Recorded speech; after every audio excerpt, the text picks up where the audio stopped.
So there's probably a chance that you have worked at a job before, left that job, went to a new job and kept it moving, and maybe even left that job and went to another job.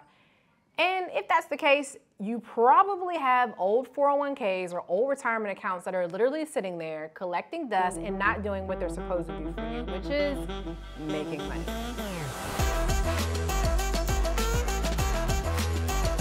My name is Dominique Broadway, an award-winning personal finance expert, founder of Finances Demystified, and author of The Wealth Decision. And today I want to tell you exactly what you need to do with these old 401ks and retirement accounts that you have sitting around, because this is a question that I get all the time.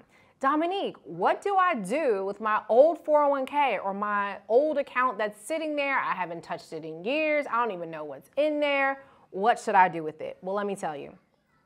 First off, you need to go and find all of these accounts. You will be so surprised how many people have accounts. There's like literally entire websites dedicated to this that will, and I'll include the link to one of them below, that help you to actually search and find and locate your old retirement accounts that you may have had years and years ago. Some of us even had like retirement accounts when we were teenagers working odd and end jobs. And believe it or not, there could still be money sitting in those accounts. So the first thing you need to do is contact your old employer and ask, hey, who was our 401k provider, or whoever it may be, and get their contact information. And honestly, do this for all of your jobs that you may have worked at, because believe it or not, if you did not take that money with you, there's a strong chance that money is still literally sitting there. So you want to contact the old provider or the brokerage firm that holds your 401k.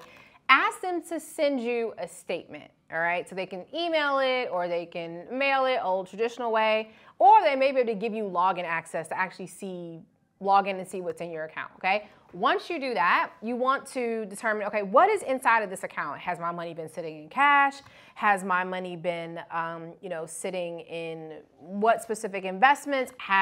Is the money still in there? How much is in there? And what type of account is it, right? Because it could be a traditional 401k, it could be a 403b, it could be a Roth 401k, et cetera, okay? Once you know what's in there and what type of account it is, the next thing you want to do is go and open up your own investment account. Now, if this is a rollover IRA, if this is a traditional IRA or a traditional 401k, then you can open up what we call a rollover IRA.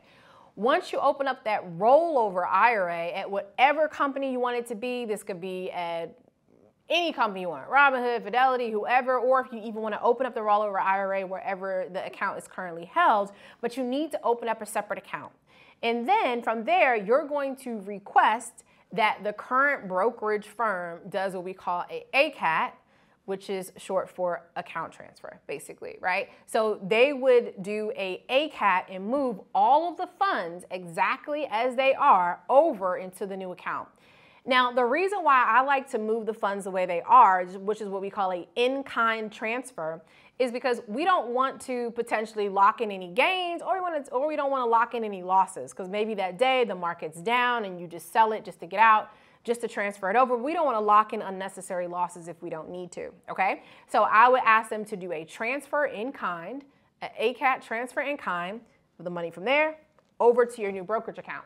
Once it's in your new brokerage account, now you can do whatever you want to do with it, okay? You can trade it if you want, you can invest it how you want, you can put it in index funds, you can put it in stocks, you can do whatever you want to do. But the goal is that you are having your own control over the money. Now, if you find that you actually have multiple different retirement accounts that have just been sitting, you can roll all of them over into that one rollover IRA. So instead of having multiple different accounts over here, you can have everything rolled over nice and clean into one account, and you can manage all of your old retirement accounts there.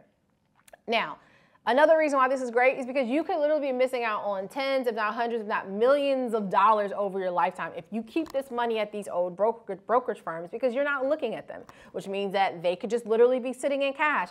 They could be, not getting rebalanced or not being able to invest into new rate opportunities. So the key here is to get all this money under your own control. From there, you can manage it on your own. You can talk to someone at the brokerage firm to help you manage it, or even seek a financial planner. But that is literally how simple it is. to gather all of your old retirement accounts and move them over. So that age-old question, Dominique, what do I do with my retirement account when I leave? This is all you need to do. All right. So hopefully this was helpful. If you have any questions, drop them below. Please make sure that you subscribe, tell a friend, hit the like button, and I'll see you soon.